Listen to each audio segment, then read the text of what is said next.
মোদি বন্ধুরে এই গরমে খাবে কি ছাতুর শরবত। হাসিনা বান্ধবী, ও হাসিনা বান্ধবী, হ্যাঁ ঠিকই বলেছ। এই যে বছর সেরা, এতদিন পরে এত 44-45 ডিগ্রি ছাতুর শরবত কিন্তু খুবই উপকারী। মোদি বন্ধুরে, ও মোদি বন্ধুরে, হ্যাঁ আমি এই জন্য তো দেখো তোমার জন্য ছাতুর শরবত রেডি করে রাখতেছি।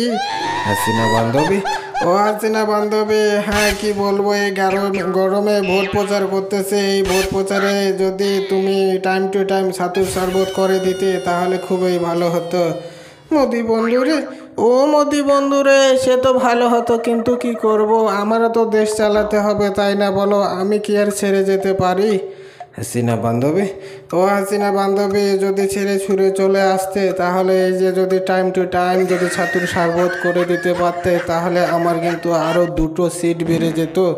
মোদি বন্ধুরে, ও মোদি বন্ধুরে, হ্যাঁ হ্যাঁ এবার হবে না, পরের বছর ট্রাই করো, এবার তুমি একাই একাই চেষ্টা করে নাও।